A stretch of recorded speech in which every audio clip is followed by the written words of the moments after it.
दिल से धन्यवाद देता हूँ। और आज 8 मार्च न केवल देश में अपितु जिस शहर में भी हमारे लोग होंगे पूरे हर्षोल्लास के साथ अंतर्राष्ट्रीय महिला दिवस के रूप में आज धूमधाम से मनाया जा रहा है। मैं इसकी आप लोगों को ढेर सारी बधाई और शुभकामनाएं देता हूं। और रोटी क्लब ने जो एक प्रयास किया है नगर निगम भिलाई चोरदा क्षेत्र के इस रेलवे कॉलोनी के प्रांगण में, मैं उन लोगों की इस कार्यप्रणाली की भूरी भूरी प्रशंसा करता हूं। मंच में उपस्थित सम्मान्य सभी अतिथिगण, डॉक्टर सिरीन मैडम जिन्होंने एक नई सोच के साथ एक टीम का गठन किया, और मातृशक्तियाँ देश के माताएं बहनें हैं, न केवल हिंदुस्तान के अपितु जब भी देश संकट में रहा है, चाहे आदिकाल हो, चाहे सनातन काल हो, चाहे कलयुग हो, हमेशा नारी का सदैव सम्मान रहा है। जब महिषासुर का आतंक इसी देश में बढ़ा था तो माँ दुर्गा के रूप में अवतार लेके एक नारी शक्ति को उन्होंने रोड मॉडल के रूप में दिया, और पूरे देश में और पूरे विश्व में माँ जगत जननी जगदम्बा पूजी जाती है। प्यारी माताएं बहनें, बहुत सारे वक्ताओं ने अपनी अपनी बातें शेयर किए होंगे। जब आदमी माँ के गर्भ से जन्म लेता है और उसको तरक्की और उन्नति करनी पड़ती है तो मात्र 3 चीज़ों की जरूरत पड़ती है, और वो 3 चीज़ यदि आदमी के पास है तो ब्रह्मांड में उससे ताकतवर या उससे बुद्धिजीवी कोई नहीं हो सकता। पहला चीज है 84 करोड़ योनि में श्रेष्ठ कहलाने वाला मानव है। आखिर 84 करोड़ योनि से हम श्रेष्ठ क्यों हैं? इसलिए श्रेष्ठ है कि हमें सोचने, समझने और जानने की शक्ति है। इसलिए श्रेष्ठ है क्योंकि हमारे पास बुद्धि है।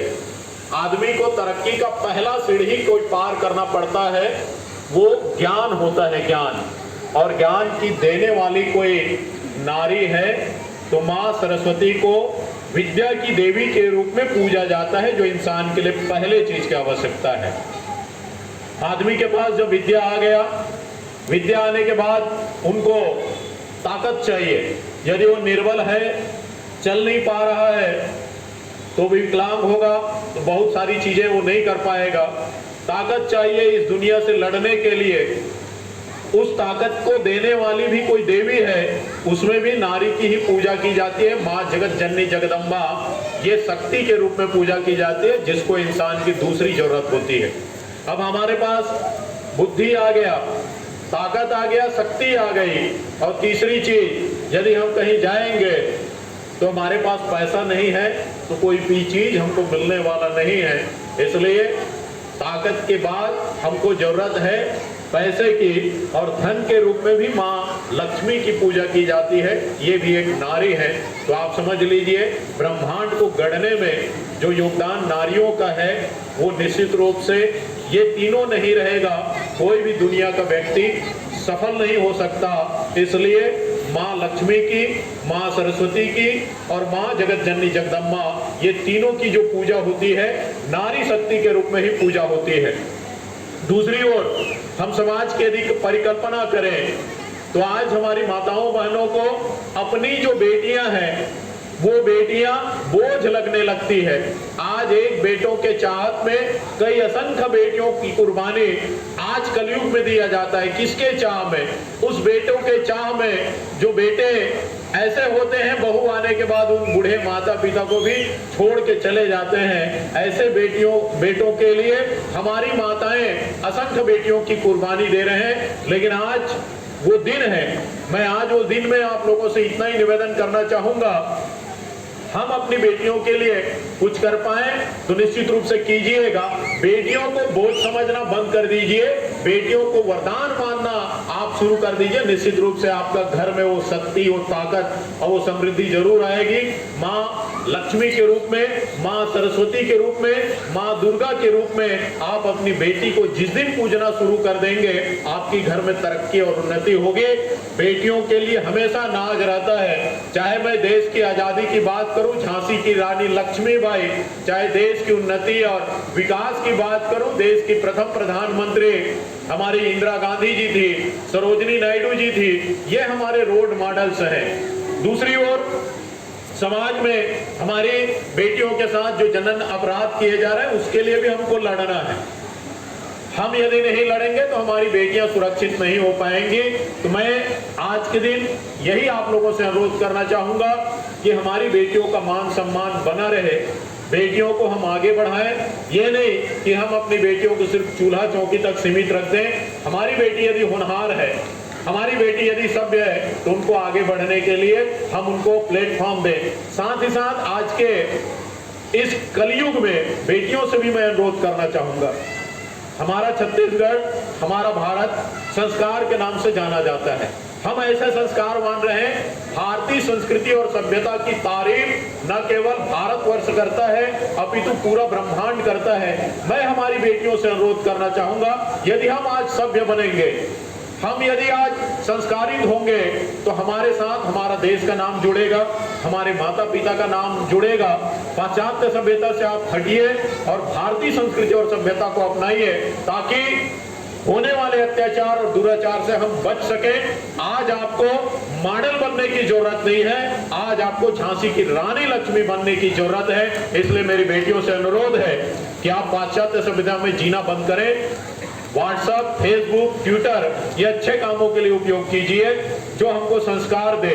पढ़ाई के लिए उपयोग कीजिए, गलत रास्ते में जाने के लिए इन चीजों का इस्तेमाल आप न करें। एक बेटी का यदि नाम खराब होता है तो समझिए उस पूरे कुल का नाम खराब होता है, उस माता पिता का नाम खराब होता है, उस शहर का नाम खराब होता है, उस राज्य का नाम भी खराब होता है। तो मैं बेटियों से भी ये चाहूंगा कि आप संस्कारवान बने और आज अंतर्राष्ट्रीय महिला दिवस में आप कुछ जज्बा और जुनून पैदा कीजिए, ताकि आप में भी लक्ष्मीबाई जैसा रूप दिखे, आप में भी सरोजिनी नायडू जैसे एक रूप दिखे, आप में भी एक किरण बेदी जैसा एक रूप दिखे, इंदिरा गांधी जैसा एक रूप दिखे।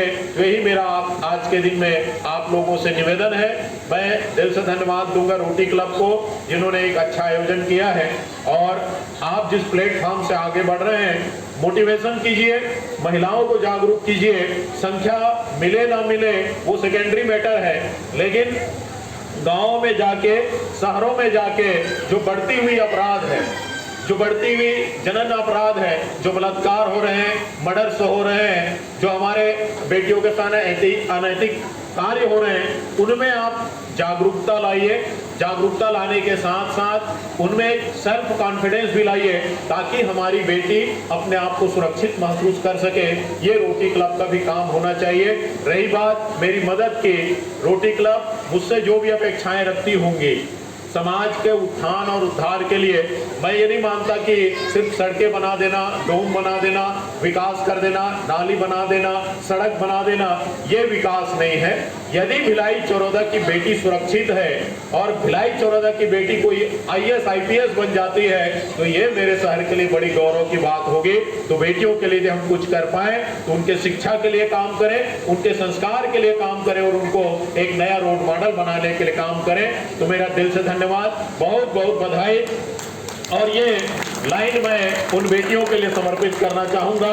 ये बेटों के लिए करारा व्यंग जरूर है, लेकिन बेटियों के लिए जो कुर्बानी उन्होंने दिया है, मैंने इसको आज से 10 साल पहले जब उड़ीसा में मैं गया था और महिला सम्मेलन के ही दिन उस लाइन को मैं लिखा था। बहुत सारे कवि उस बात को भी कहते हैं वो मेरा ही लेख लिखा हुआ था, और मुझे गर्व है कि मैंने जो लिखा था उसको बहुत लोग कहते हैं। मैं बड़े गर्व के साथ इन लाइन को आपके साथ शेयर करते हुए अपनी बात समाप्त करना चाहूंगा कि बोए जाते हैं बेटे और उग जाती है बेटियां।